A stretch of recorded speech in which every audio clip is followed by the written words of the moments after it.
Today, on this episode of Data Defender, I tell you the most common way an unauthorized user can gain access to your business.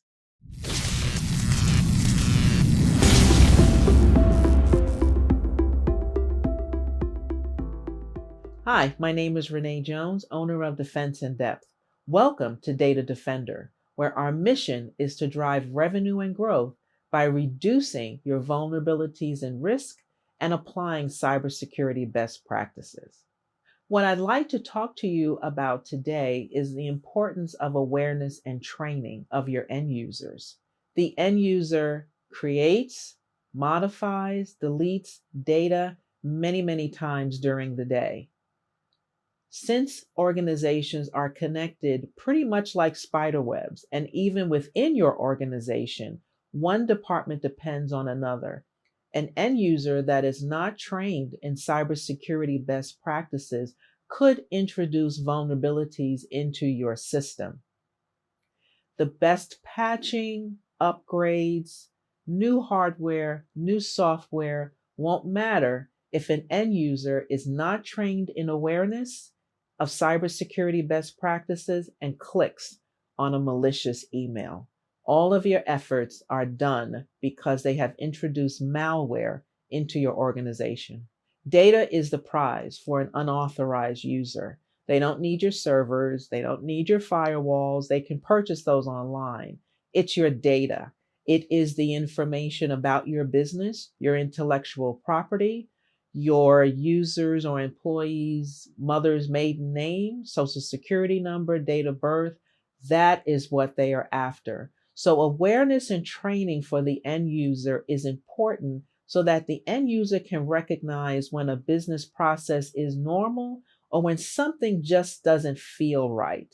There's something out of the ordinary. With awareness and training, you empower your users to understand what are normal business processes and what is something that just doesn't look right, and they may need to notify you or the IT department. Another component of awareness and training is getting your users to understand the most common way to try and infiltrate and remove data or credentials, and that's through phishing emails. This is the least amount of effort required by an unauthorized user because all they have to do is send an email. But this email is created to be attractive enough for your user to want to click on. It may contain information about a current event. It may contain clues that say, click here now, important, anything that is designed to get your users to try to click. And once your user clicks, it will either introduce malware into the environment or will send them to a malicious page where that unauthorized user or bad actor can get the data that they seek. Awareness and training is useful because it empowers the user to trust their instincts. They may read an email and say something's not right, but awareness and training will give them the opportunity to say, you know what? I learned in awareness and training that if something doesn't feel right, maybe I should ask someone else to look at this email. Unauthorized users are now enlisting the help of fluent speakers. So we can't always rely on syntax and language to be incorrect in order to identify a phishing email. But instinct, that gut feeling that something may be wrong because the user attended awareness and training, is the best defense for your business. Larger organizations can invite representatives from the different departments at the HR onboarding process. So a representative from the network team, the email team, system administrators, anyone who has a stake in your business processes, the application owner can come in and talk to your new users about the appropriate use of those applications, processes, and systems. If your organization has a awareness and training tool, a software tool that you can push out to the end user, that's great, but make sure your end user is not just clicking through the tool. In the administrative panel, there is a place where you can see how long a user spent on a topic. If a user is clicking through the tool and just taking the quiz at the end, that's great. They understand the information, but maybe they may have missed something that may be important for your organization. So you want to make sure that it doesn't just take 30 seconds to read a module and answer the questions. It should take a reasonable amount of time that you think is appropriate to read, understand the material, and be able to apply those concepts in everyday business processes. Another way to ensure awareness and training is implemented is those complex password rules. Simple and common passwords should not be allowed in your business. Passwords such as 123456789, password, password 1, password 2, ABC 1234, QWERTY. Believe it or not, these passwords are still in many businesses and organizations. You want to make sure that your end user is not the weakest link in your organization. Implementing cybersecurity best practices ensures that your organization has a proactive than a reactive approach. Reactive is much more costly.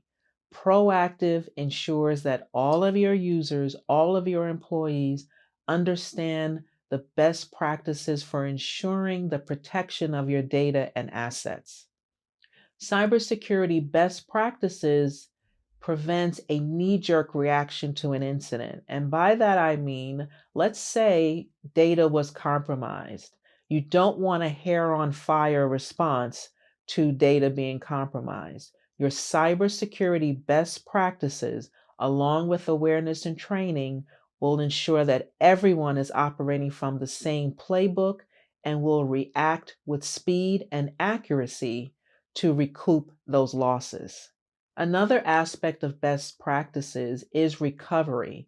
In the event information is compromised or unavailable, recovery time is most important. How long does it take everyone to remember the awareness and training, to follow the cybersecurity best practices so that your customers do not notice any difference in the service delivery? Response time and recovery depends on everyone understanding cybersecurity best practices based on your awareness and training. Finally, no one has yet to determine the cost to a company's reputation if there is a compromise or a breach. It's almost impossible to cost out it is almost impossible to determine the trust factor of a consumer if your company has been breached. It takes a long time for a customer to trust to come back in and do business with you if there is reported breach. The most proactive thing to do is to implement cybersecurity best practices and train your users so that everyone is acting from the same playbook without even thinking about it. It's second nature to protect your data and assets. The last thing I want to leave you with today is considering the CMMC. You already have cybersecurity best practices built into your daily processes. Now you can use those best practices for the cybersecurity maturity model. This measures a business's ability to protect controlled, unclassified information for the Department of Defense. This also makes you eligible to apply for Department of Defense contracts if you can prove that the cybersecurity best practices you've already implemented line up with the CMMC. It is a great way to gain additional revenue for your business. Well, that's all we have time for today. For more information, you can contact me, Renee Jones, on all social media or #DataDefender. Thanks for joining us.